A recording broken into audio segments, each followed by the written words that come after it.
est d'accord à travers cette émission Ma Solo, Pamela Shikola Yeyo, double brassard, la coach de la R de Congo Info, Mukunza ba maman, nabi que bana poto Angola partout, vous êtes d'accord. De l'autre Yambela Bino, Flori, le parolier. Voilà. To Yambaye toujours à travers cette influence à préféranga Pamela Shikola. Pourquoi préféranga? Pour comprendre l'idéologie. À comprendre qu'avec Pamela Shikola, à comprendre qu'avec Pamela Shikola, ma solé vandi. Dégâts. Je remercie, on écoute jamais qu'on raté le véritable, l'imbattable, l'original Cléboa, César Ngadi, mon boss. Nalobaki, la heure de Congo Info, c'est César Ngadi. Tout ce qui ont été imbécile. Fleury le parolier. Tu as bien une émission, tu as bien une émission. Obi que aux mystiques yo kenana yo depuis 2014 kenana sundo langa mo comprendre idéologie bika ke Pamela Shikola nema solo ozongi. Obi que biso to buna ba guerre 40-45 yo yeba solo quand les traîtres balukeli biso biso Pamela to vanda to yeba ninga on salate mais on était toujours soudés avec le Cléboa ces anga du Viena yo. Mamna zolo ba est-ce que nazo kosa. Yo yebika donc ya liboso na nous merci na Pamela Shikola. Comme d'habitude, c'est-à-dire que nous avons ceux qui battent, Rose a mis balé pendant donc Pamela Rose donc on a vu dans ce César Ngadi vraiment fort, on a eu tout à ça pour et puis pour un groupe vraiment donc RD Congo Info. Il y a le bizarre pour moi bazo Rolanda bazo mona déjà. Donc nous avons tenté Pamela pour remercier puis avoir soutenu Biso en 2014 en 2015. Fleury. Pamela émission liboso to banana en 2015 quoi. Eza yango. Azanga ki ko ça l'émission moko pour nous remercier vraiment ba oyanga. Ba soutenu qui pour en 2014 donc nasi ba na Paris Baziko Lubasa donc ba Dimitri Bakala et Schengen Soudaf Maketo. Miguel Afonso donc vient à Londres le gars Isabotuli donc mbote belé boza vraiment belé merci Nabino ba bonne fête le gars na pesa ki bino pété na pesi bino ngokaka donc nous a toujours de cœur Nabino. Merci beaucoup Fleury le parolier toujours entouré par tes musiciens au bazar on a toujours pour nous ça là que na solo qui n'est de l'avant malgré bois qui ngate moi na solo ba Fleury a bois qui ngate pas obi oza esprit mabe Fleury Pamela wa mystique te yo to le libanga te tala quand on ba beauté ba nini ba poto ba nini ba momi ba nini belé ba te Fleury ba moi DHL hein moi African agence ba nini moi colis moi système tala ba spé Fleury ça yo ke nazani na batu ça dit zangelo mezana batu neti ngana zanga na batu na batu wana basala raki na lia ba mission nga ba vivre bazala album na bango o bazo zelanzala ndoki donc na batu fona zala toujours présentable propre donc yo yebigara parce que monde musical les autres senga bloc on surtout faisala faut en propriété puis faut baper musala ozomona c'est dit propriété na monde musical les quoi emballage donc emballage non il faut zala vraiment kitoko makasi donc yango wana yebika kama wa déplacement muke met enesuwa kasi ko bana ba déplacement pe vanta be na ora pour assembler Pamela donc mais que funa yebate kasi ko bani na ba déplacement Fleury oui maman Ramba tourna pas na ma you know mona ma même milinze ma na Londres.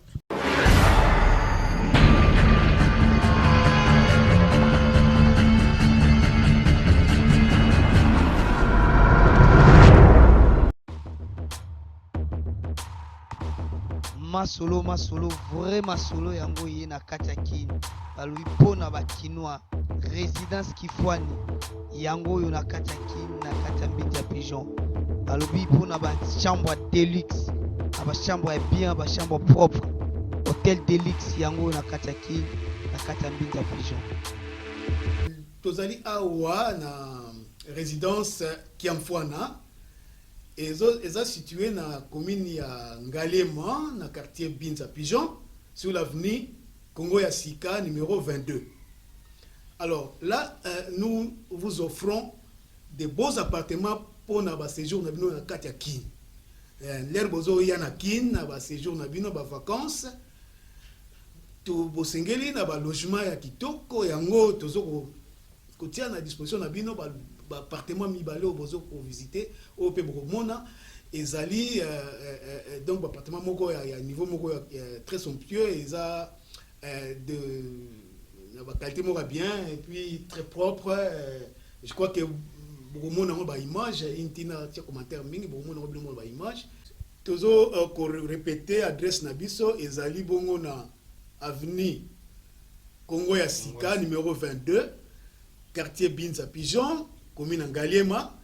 Numéro ya téléphone na biso ezali 082 42 00 716.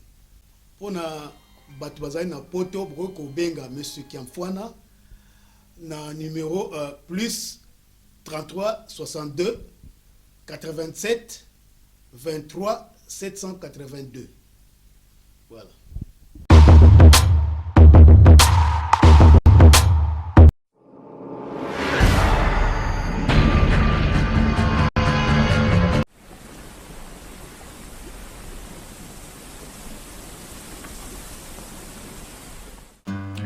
Bonjour, je m'appelle Cynthia Kams et comme vous voyez que CPLA TV est un appel à CP Sabino et Vandi et le binengni toko CP Saba client na biso. Alors CPLA TV et bimsi décodeur Asika, c'est CPLA TV Plus de New Generation avec plus de 21 chaînes. Il y a Congo, encore plus. Donc j'espère que binengni sont CPLA parce que non simplement que CPLA TV Plus New Generation, mais c'est aussi moins 70 livres. Donc avant vous avez 150 et maintenant vous avez 80 livres. Vraiment, cadeau à maman.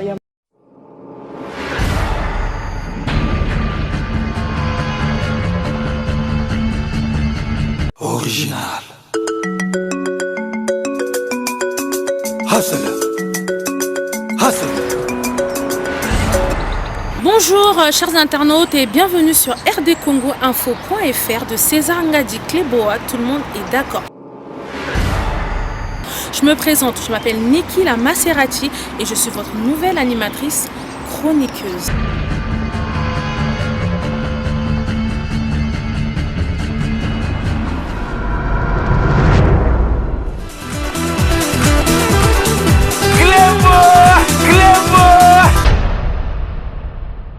Désormais, retrouvez-moi sur rdcongoinfo.fr dans l'émission Zéro complexe, zéro tabou. Zéro complexe, zéro tabou. Donc, veut dire que ma solo, tu as na kacha mozina ma solo.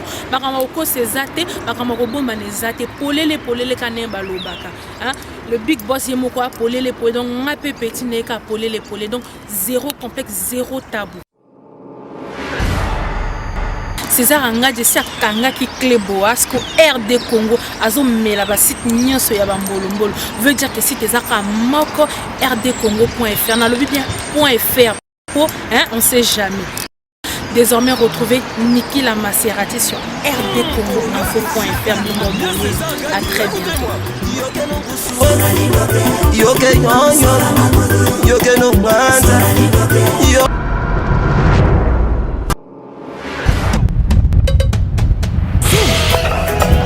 rdcongoinfo.fr.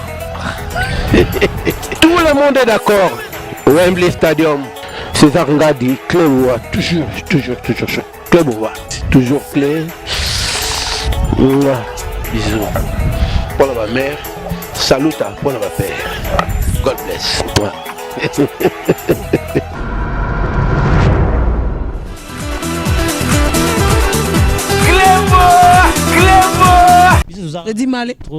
trop en Afrique mais en Paris n'a pas kaka donc pour ce macaron qui à côté on tu as qui moi tout en Afrique des Alara na même moi moké azaki na Nairobi et puis na zongi la fallait zonga sunana na kende Kampala mais moi contre temps moi epesa maki donc yango wana uzomaka tozaraka na kati ya kin mais tozaka ka Pamela tozo sala parce que nzamba zana biso uzomona ça dit nzamba zana biso Flambeau de Simba.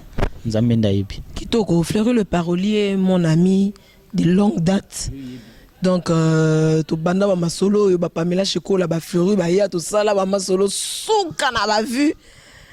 na ya maraye parce que amasana ngai mais na regretter ka pour masana nga boaki ngate eza rien na longa no manette pour que comprendre Pamela c'est Pamela yo zanga libanga jamais libanga ko zanga jamais donc talaka yo c'est son na boaki yo te. Ah, mais Fabrice n'a habité à l'oura, Fabrice a l'ingara yé azala donc Fabrice a habité en boaki na mon boss c'est zangadi na comprendre te yo boka Fabrice nga boka ngate mais pourtant Pamela ni mtasi masolo ouais ko zangate yo kabna nzembo ya Damien Bila waza na Belgique garçon moko hollandais donc gam mystique type wana Damien Bila donc botika mtana bamba ça dit Pamela nga zanga na batu na ngai na zana batu na ngabi na obana souci na ngaba yoka kamawa oyoka bina nzema Damien Bila oyoka bina libanga no na kati pour kala mingi te déjà ba clip to projecteur déjà na iTunes ba rezo ba biloko na ba. Merci beaucoup Fleury le parolier. En tout cas, c'est un grand plaisir. Attends, au bengi bisinga Pamela tout ça l'émission na gina choate fallait na ya po ya masanangai. Fait na ya rapo tout ça l'émission pour za masanangai. Merci beaucoup na maman Emeline Zemba, maman Likeni, maman Moziki. Toujours fidèle à Pamela Cheko là. Boaka. T'es moni wana ba vrai nangai. Ils sont là toujours soudés avec Pamela Cheko. Maman nazolo ba Freddy Malayebi. Obi kana na liste moko ya mulai. Et ana batuma ba Holanda biso bango defote maswa bilamba. Bana mibali batambola ka boy. Ah bon? Oh, dans mon héritier Scramawel. Namoni ba mille ba Yves Congo le 1000 aspects. Baza moulai lycée moulai. Obi ke oyo kapna staff wana yabi kal kaide zali héritier Scram wana ba. Te panzana mikolo koma bana mibali batambola ka boy. Donc biso lycée moulai. Ça dit le rôle ara ba congolais bino tuana. Ça dit ngana kabolité. Nazan bino nyonso to ka ande bozali. Maintenant la question mon ngino na tuna yo Fleury. Yo continue la musique. Aux alara la musique, c'est bon, kitoko. Na la mara vient en ngai moroboy, vient en ngai masala ngai Gibson butu kondolo. Na tunenga lobi mais yo kotima solo bo abina kota kala nga tunema mazo ya kizandimi. Siko Fleury aux musique en Nzambe te.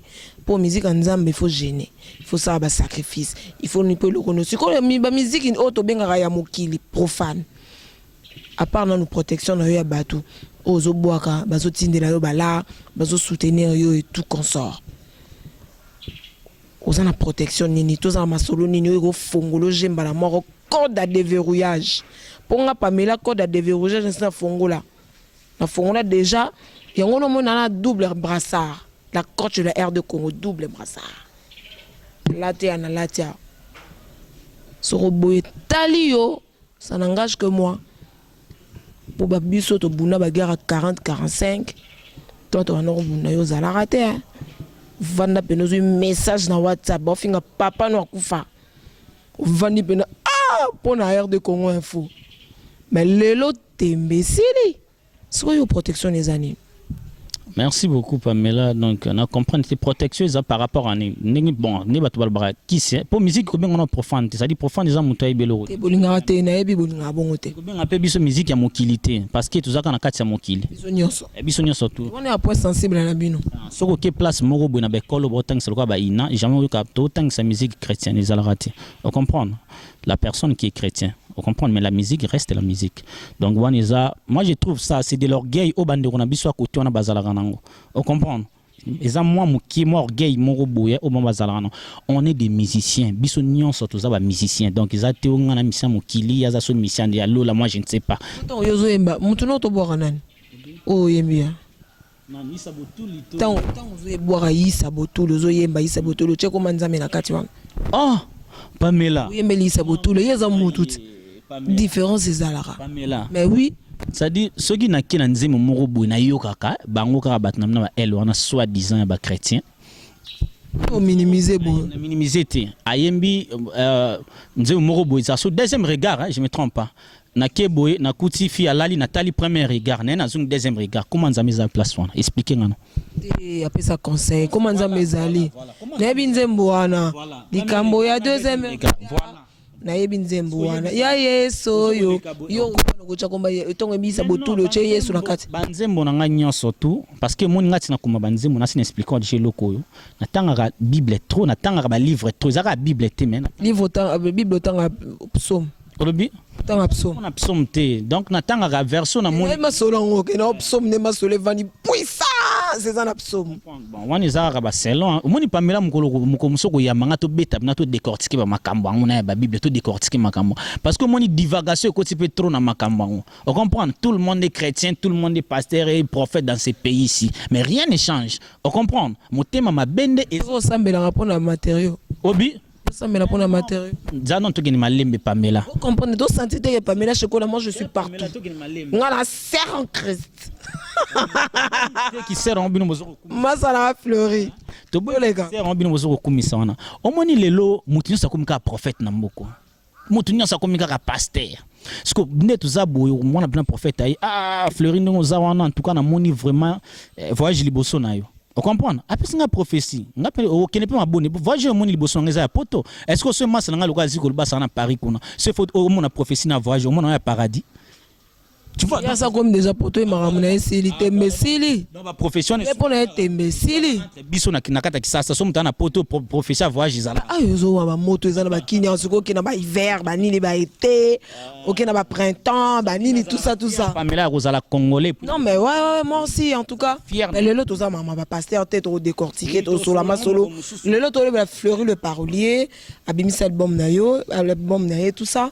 Parce que surtout bito kena masolo oyo ngana na bible na sac na otina masa na ngayo akezo ya bible to fongoli pena teke to pandi Pamela alors bana poto oza wa défi ngana Pamela fa na bible ça l'émission pour ça l'émission na biso mbala comme ça tu expliquer batou pour bamaka mango mabele ki tellement pe trop Pamela batou mi tema batou zo kenega na robeba na munoko komba Yesu mais c'est quoi ça ça dit aux gens déplacer au Congo la raté éducation te eza oya tangité au moins asambelaka o asambelaka te au moins tangi parce que biso zo muté mabe wana to kina ko zo éducation na l'église point de tour pour na bato ba emela nzambe eza loisir na lobi au moins bino bozwaka bango wana ça dit bino bozwaka bango ke biso oto benga mission mo Flori no chayo moni jour à débat wana en tout cas de filles wana na lancé en lelo le côté si sujet en tout cas Pamela Chekola lelo mama sananga bozala te tozaka ngano Flori na musicien chrétien ozalwana nga Pamela nozaka na katika Flori le parole contre ces musiciens tant wana comme mission nan parce qu'il y a comme des chrétiens ya yembela nzambe yozo yembela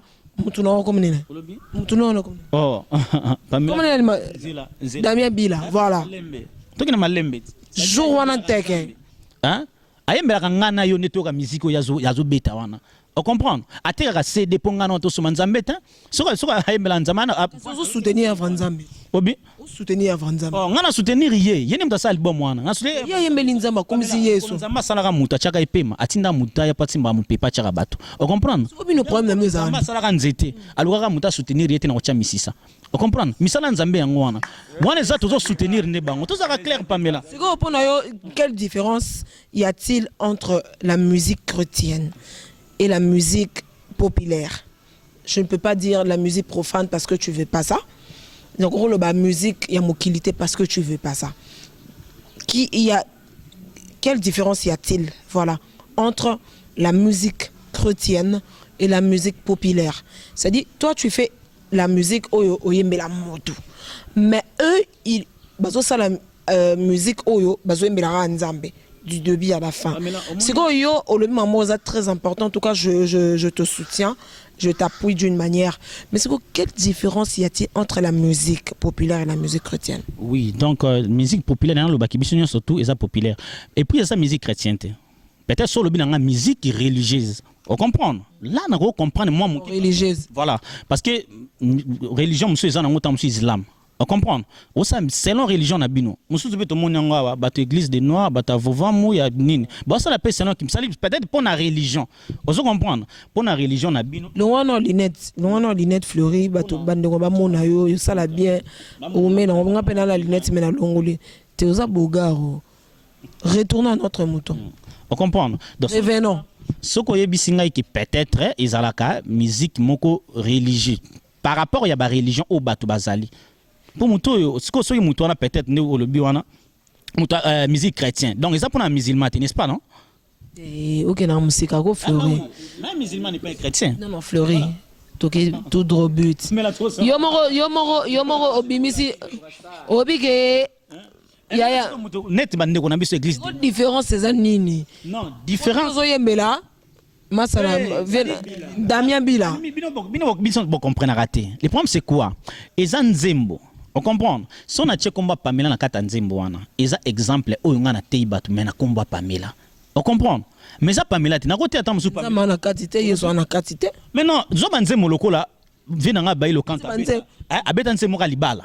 On comprend. Mais so pe ke koto ana ba msu ba mpe libala eza mokano moko boye to koto na koto pe babeta nzembo libala. Ye omoni kana ngoza kaka kuna pe libala koto eza libala koto apesi conseil koto apesi conseil. Ozo comprendre. Et maintenant siko so itobi to landa bia ba to sangana abango nya surtout ba vina nga Félix waze quoi ba ser na biso mususu c'est qui encore les noms ba Marie Misambu ba alors mbongo ba sangani na musique moko to zala ba yembela ki moustique ba ngungi. Siko musique on dit ba sangani ba onyo surtout Pamela obenga musique ni. Basalaki musique non on est qui featuring basalaki c'est pour mais ce qu'on landi neti lor nenga mina ebinzembo wana acha nzambe na kati acha komba Yesu sort Marie Pacha mais bango ba yemba la bango normalement différence il y avait toujours une différence. Kofi Olomide na pesa mbote place azali album presque nyonso Kofi Olomide hein comment nzambe za na kati ya mibenga nzambe Tembengi nzambe tumtalubi ko nga petit frère ya Yesu banza mona kala ponga mna na waka vie bana kala on comprend petit frère ya Yesu ami bengi penza c'est différent ya zo melane bolingo et puis lelo Fleury yoka Pamela abi bien sûr ba porte bazaki 12 nga za 13e ozo comprend ami bengi nzambe te amitié moko comprendre que er mon pe verambo pe bo comprendre rapé vionati quelque part pe viona rapé faute ozo mona ça dit bien ozo comprendre ete ko felo mide ayman zembo kala nga petit frère ya Yesu ami benga Yesu te eza problème te koyembela nzambe noko tcha komba Yesu eza différent sikoyo ya bato basangani soit disant musicien religieux ndongo le biona na ba musicien do bengi biso ya populaire ba musicien populaire bon basangani sikoyo bayembeli moustiquaire siko musique wano bon basangani to benga ngo musique nini non mais eza musique mo to ko benga ngo musique nini te eza que bayembeli eloko mais il y avait une différence yoka Pamela to ke malembe ça dit le bac bon bayembela nzambe mais baki ko yembela eloko ndenge bayembela ki moustiquaire mais soko ya oyo ki vocal la sœur Laure je me souviens il y a check vocal on ko fela mida sala ba vocal trop na koma nzambe mais bengi kaka azaka loka biso ba musique mo mais zela yo par exemple tout à l'heure il y a Redi Amisi. Redi Amisi na lelo ya pas match. Hein? Neto grande musakina na kosenga bolingo na biso ezala lokola papa ka. Mais lelo neti lelo y a pas match banzembo lelo tozoka ba insanité. Mais oui, mais t'es Fleury entre nous. Oh la no ngamoko na sala tout. Na rolo banyo sauter pour ba vienne nga na yamba bango émission ma solo mais seulement que ça la comparaison na ba rédité bon ba icône ya musique si comme musique on a soyi yo sali yango lelo ce que c'est musique na lelo okozonga pe na nzela na pour Redi il fait toujours la musique oza na ba conseil d'une manière malgré conseil on a besoin bien ka mission mokili tout ça à l'aise tout yango te aza musicien populaire populaire dans aza populaire mais nzambe te Pamela limbisanga yo mto poser ba question tozaka na batu biloko batu ka mibale na kumunda bongo na motema ça no mbape musique populaire bongo ni za société zaka ya kiye ko bongo na motema ça dit ba changer comme soso bien bongo motema c'est une manière de parler non c'est une façon de parler comprendre yo moko yebi baloba ngoka bongo que ouais muta bongo le motema c'est une façon de parler ezan ndenge relaxa que non muta banai ko yembela par exemple Damien Bila mais siko lelo akomino yema nzembu ya neti nzembu il y a Yesu tout ça tu sais il y a nazana mo problème moko yozama sanangai nanu manzi mo na fona le problème mo et pananga je t'aime et panaye pe je t'aime sono kinze mo na choc na ngo yesuma kasi ngabi yoka confiner zo emba mais quand j'étais là na vani jour mususu grand frère nanga tyenze mo robo nzambe Seigneur donne-moi l'espoir tu es mon avis tu es ma vie Jésus tout ça mi vani ngabi son abina na kofi na banze mu neza mabete za bien za vienanga mais et bon mangai na qu'est-ce qu'on côté moi consolation mon différence na lo bande yango wana c'est à dire que lelo eza lokola lelo l'église soi-disant l'église des rêves bien belét on comprendre église catholique ninga zawana atika ninga zali l'église des rêves et bima pour les catholiques mais et continuation na divagation to koti lelo on comprendre bangonde ngap benga ngo des églises des rêves et église des dormants parce que ko la musabiso te mais ndi ko la sabiso mais si non c'est bisayo vérité mais catholique azaka catholique lelo alongwaka na ba makala wana oui za bandiko na biso mususu basala ki mo bambeba baza ba côté wana mais bazo souffrir so kota la vie bandiko bana ba makala wana isa blague te mais ba pasteur lelo bazo longola ndi ba costume po bala kisaka biso mais catholique ko mona ba mama na ba légionnaire ba okende tina ba makala kotala ka bat kotika ka bat mo bloka mo mikemgi e ba bloka esala makate kotoyo est-ce que sango na pasteur na la trabilambe belé nanzo si ba église ba église sana biso lo moko sango na pasteur mutala trabilambe belé nanzo ta sango sanga kolata ba etola ba scarpilaire ta ba soutane belé mais pasteur tika chemise mona costume mais soki ayoki mwa mulunge alongoli costume fala tabako mo la tabe ba soutane ti ala ti soutane ti pasteur alba kanke za ta soutane nini sango mukonini asoka mulunge na église sango alongola soutane atika na chemise mais tout monde ngolelo pa pasteur sango na ka mulunge te soko te on comprend OK moi orgueil moko bo ekoti koto na pamela bon to betaka sur album Léon Zalandoki mais tant to sur la makambo on fait comprendre te makambo yo suka wa te makambo yo sila wa te photo vana pena bomi balé fleurir le parolier Mpanzi musicien mon chrétien Mpanzi Pamela Chikola toujours dedans na katikati comme ça total non tout ça non débat parce que on a rosane débat on a ya pour to le bel album Zalandoki ba boaki ngate et puis voilà ndeka izalara masa na ngai nalobaki lelo deux fois te ba vrai to panzi te na ni to panza ta muke kaka to teke photo panza ouais to panza teke to sala ngo ma show to beta ngo ma show pour ça la bien bika communitage banini kaninga izalara fleurir le parolier c'est que le bas ça limité kakala OK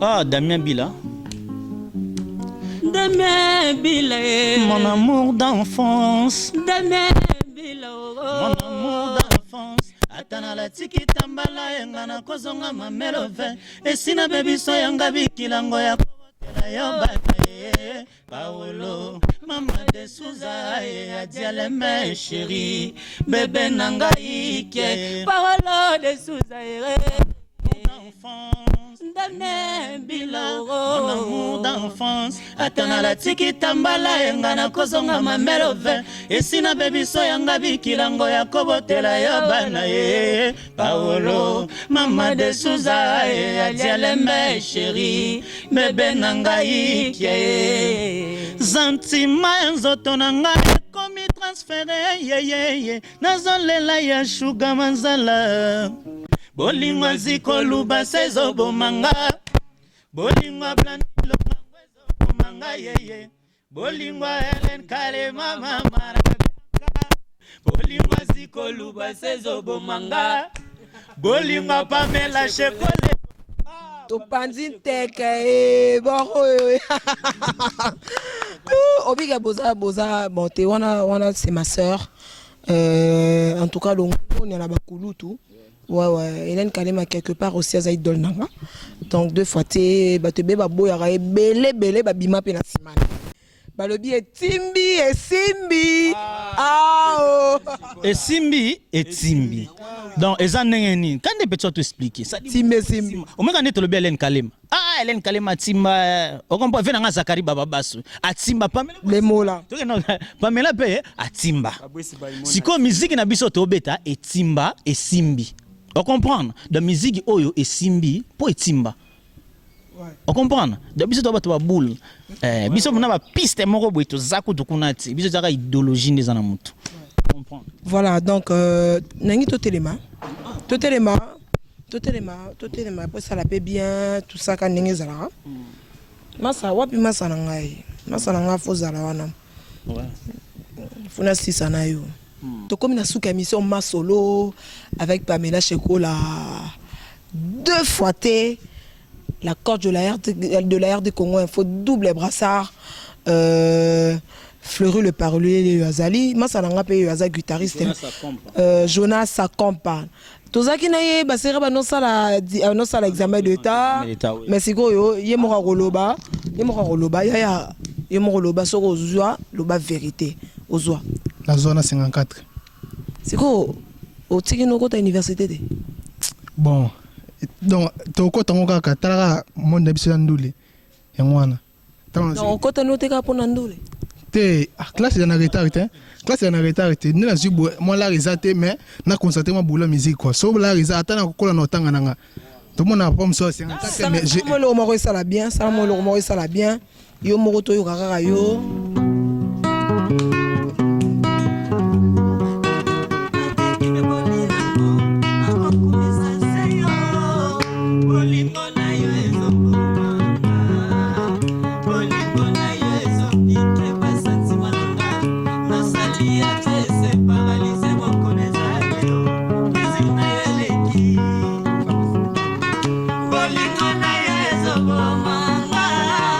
Aïe masalanga.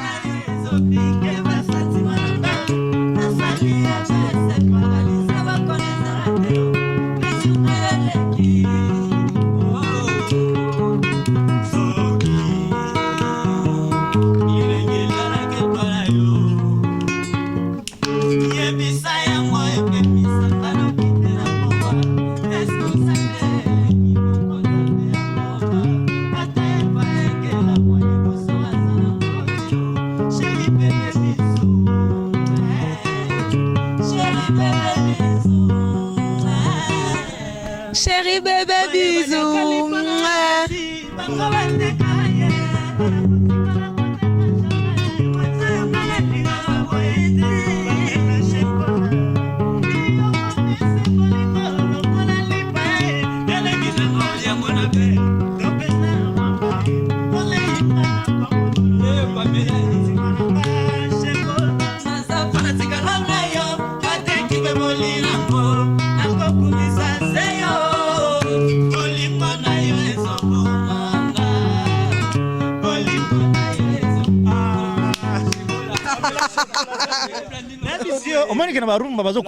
Des fois, tu es mystique. Mais au moins, il y a il faut boire rapper Yves Congolo Milaspé. Héritier Scramawel, Janice Scramawel. Héritier Scram, nasi alandi générique. Yves Congolo Milaspé. Yves Congolo, bon, on a habité. Des fois, tu es dans ce cas de Suisse. Makasi, des fois, tu es bango, des fois, tu es. Pamela n'a faute, ça dit, bah, tu me sous-zoupé, tu vas boire rapper, on va lui y pas obligé. Ngaso Pamela Chekola, yoga.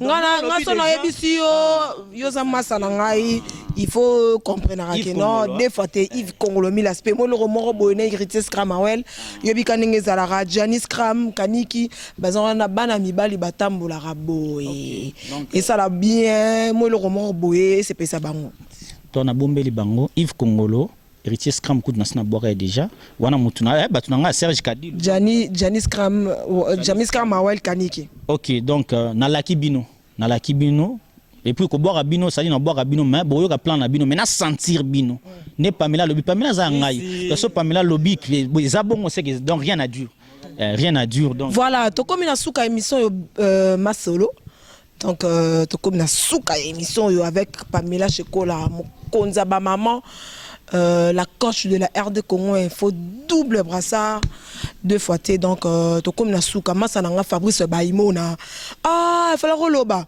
abo katara ba momia poto yaya obika yo nengo za ba spena na ba aza géant pour na mulai abo en tout cas so bolinga mona batu bosala yesa bon bien ba nini mo ba change ko yaya moi muto bien yaya ozondima Yangwana.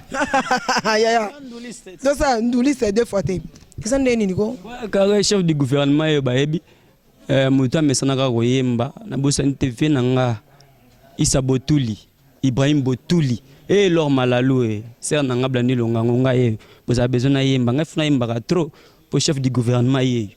De ce nga na zali c'est que bango zali quoi. Tout ya mbanza na bosante da mebila. Balobi to sapena Fabrice Baimon Damien Bila te jimboko na yembi danger prêtre ba prêtre tout allemand prêtre allemand nous obos na Pedro Cossi les producteurs on appelle Pedro Cossi les producteurs na kata allemand qui producteur bandakala oui que mouvement des fois ya producteur qui masanga no Pamela comme baby ayoki mutu no nenga zabwe azoluka producteur parce que eloko nde yango wana po album soki ezalaki tya na producteur Pedro Nkosi nde azola na biso on kulutu na bengaka yeso abengana kulutu donc deux fois toujours fidèle. Donc Pedro Nkosi album yango nzala ndoki eza 9 titres ozomona donc biso toka na musique toza na besoin de distributeur et puis on a besoin de producteur pamela nsali ba clip quand le lobby na mo ba 100 fois on ozwa na sai ba clip na sai pa album na comme na suka mais na yebi kaka musique na besoin de distributeur pour mara motek album nga na yebi na ngati ozomona na yebi otek album te mais musique ndenga na yebi ko sala on comprend donc yango wana vraiment si faut na lancer appel na Pedro Nkosi le producteur kulutu Pedro Nkosi soka simba album o te pamela dega susu te to salango non songa na bana monde entier Monica Pedro Nkosi donc Pamela bna mutu na ngai mais atinga bna nzela mokafo mais na bige Pamela wana kulutu toujours fidèle benga ngaka so benga allo leki mia kulutu ndenge nini nemenge ka kulutu ngamenge Pedro Nkosi te Pedro Nkosi wana eza kombo ebika faut ko identifier mutu masolo émission moto tout atala rango dans deux fois te mais ngana menge kulutu po chabola kati mais ça na mutu moko pas lela ma musique trop vient ngai wana kude rata jamais Gino c'est le lendemain noir à la ta fleuri des fois t'es à son biso Pamela Gino c'est le Fabrice Hermo Zwaka omonake bana poto bazali bazosa Pamela pas comme les garçons donc rien à dire donc nenge Pamela le beau la taka danzi Pamela il faut na batwana to senti album comme na suka peut to boka ta bana na nzemo suka ya nani ya Damien Bila to boka bango nzemo bia Damien Bila Pamela shekola zanga na habite masala ngai na yo wa to sila na te yefa loba après to sila na yo masala ngai yaka masala ngai obwaki bien en tout cas je suis d'accord avec toi aux airs de Congo il faut tout le monde est d'accord mutobo yango azate masala ngai bazola na yo ba prêtre bazola na oneti ba Freddy Malé tous ensemble on va dire nous c'est le lendemain Pedro Nkosi le producteur Yves Congo le mille aspects héritier Skramawel Janice Skramawel nani susu héritier Skramawel de Flori Mignon voilà tout comme la souka émission mama salanga baye mo sika donc tout ça ba comme on kanga mais Yves Congo le chabola héritier Tchaboala, Janice Kramawel, le Kaniki, Tchaboala. Donc, ma salanga numéro. Ngano to se ngana numéro. Taraba momi bazo krake banini faut ba bengao. Bon, sura qui o aigle nord qui animateur sous CP na yeke bo benga kai numéro nanga 89 65 68 134. Aïe. Deux fois. Obligé. En tout cas, au bas qui va tout ba momi ba c'est là yo ba momi au senga ba momi pe ba nini numéro pe si faut ba benga. Ouais, na fana tikataka ve nanga wiki mafuta na ve ba momi. O ba gampo tenyon so wana ba na Paris. Ba momi. Ba momi. Ba maîtresse ba nini landi longango ba petit taxi wana ba nini mère José Mapouya na Londres ba nini ba bi ke maman Debois Césarine na beza normal ki po yo pesa za kuna na Paris au fond la petite so momi so le ligne yo le bi ala besoin na ba nini yo o kale to chola na wanga mission o c'est la fois za na ba mbadi na e ba nini po sala ngaya wo j'ai des mbadia on point obike donc ça la bambadi na yo ya masolo ane prêt nana nga prêt nana ndo moninga na temi bona prêt so biga wa mbadi lelo bengi kamba mona eti kuna na koti to comme dans cette émission to dans tika bino micro hein ça la bien Freddy Kina Guilhem ka 3 fois maître Fabrice Baimona zilana nous pardon mami tanzola molakisi zono sandalo pardon et outil poto des fois t'es robo yo bomonio yo ma sœur propre mamie tanzola Fabrice Baimona et dega Fabrice Baimona on a pire sœur à salinga ma solo donc il faut la kisa Fabrice Baimona ma salanga te sandale oza a te za poto ma sœur Ouais. On a une sabango na ninga faute. Ce bon monde qui notre bois qui yote, c'est au solo na yo pena ti. C'est to bae To bae na biso yo, ma solo na yo eleki. Voilà, nga to comme na suka émission na tike le micro, ça na moi genre. Au bois boy mbaka mo le mo suka, nga na ke na ngai. Na tike mino micro. To comme na suka Fabrice Baimona. To silia en tout cas pour na lelo, to silisi awa. Donc la R de Congo, il faut toujours souder na moni Alengonzo, na moni Gradimouya. Donc tout ça toujours boy soudé, ba massa na ngai, ba massa ba côté pe belé mais il faut brassard, faut comprendre. Tant on continue solo, on a des commis sur le à 40-45. Donc les autres rabino beaucoup déjà biloko déjà na kata mesa, mais tant biso tozo buna. Vous allez wapi. La R de Congo, il faut toujours souder tous ces belés. Maman ça va côté pe na ciment. En tout cas, tous ara souder quand ndenge zala pa mela cheko la double brassard. On konza ba maman. Merci beaucoup. Florine. Bolingo na ngai Damien provoqué déception inoubliable et comme lokola lisumu ya damu na Eva yango etikala éternellement na mitema ba chrétien nanyango alonga lion makanisa kolinganga Damien mon bébé beza nanyango bilozi po bwakiso yanga lole mwana ne zize lokola bamba wako Jacques Paul